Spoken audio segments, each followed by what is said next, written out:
आप सभी ने महाभारत के बारे में सुना ही होगा, लेकिन क्या आप यह जानते हैं कि महाभारत का सबसे नीच पात्र कौन था? बहुत से लोगों का कहना है कि महाभारत का सबसे खराब पात्र दुर्योधन है, परंतु दुर्योधन में कई ऐसे गुण थे जो उन्हें खराब पात्र नहीं बनने देते हैं। जैसे दुर्योधन एक अच्छा शिष्य था, एक सच्चा मित्र था। परंतु अगर दुर्योधन नहीं तो कौन था महाभारत का सबसे घृणित पात्र? चलिए जानते हैं आज के इस वीडियो के माध्यम से। नमस्कार दोस्तों, मेरा नाम है विजय और आप सभी का हमारे YouTube चैनल पर एक बार फिर तहे दिल से स्वागत है।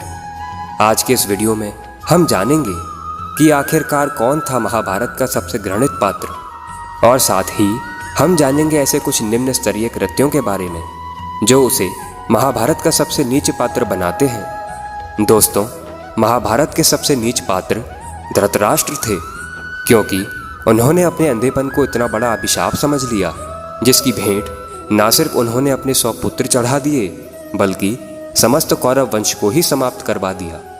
धृतराष्ट्र के ऐसे कुछ निम्न स्तरीय कृत्य हैं जो उन्हें महाभारत का सबसे नीच पात्र बनाते हैं। जैसे पुत्र प्रेम में खो जाना।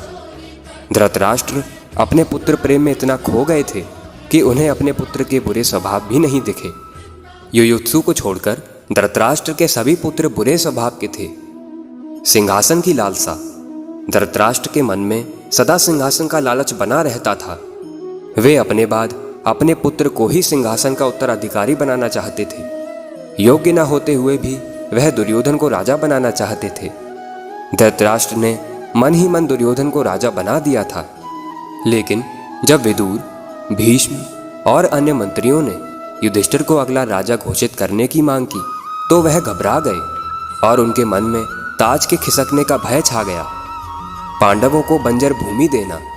जब लाक्षागृह से पांडवों के बच निकलने की खबर आई तो धृतराष्ट्र ने एक समझौता किया, जिसके तहत कौरवों को हस्तिनापुर और पांडवों को खांडवप्रस्थ एक खंडर भूमि दी। यह बात भी दर्शाती है कि धृतराष्ट्र अपने भाई के पुत्र से कितना द्वेष रखते थे। द्रौपदी के चीरहरण पर चुपचाप बैठे रहना। द्रौपदी के चीरहरण की सभा में धृतराष्ट्र चाहते तो उस कुकृत्य को रोक सकते थे, क्योंकि उस सभा में सबसे ज्यादा अधिकार धृतराष्ट्र के पास ही था।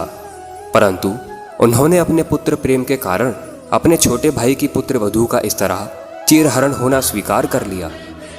धृतराष्ट्र ने कभी दुर्योधन को धर्म के मार्ग पर चलने की शिक्षा नहीं दी। जब बात युद्ध तक आ पहुंची तब भी वे अपने पुत्र प्रेम के कारण अपने कुल के विनाश करने तक पर तुल गए।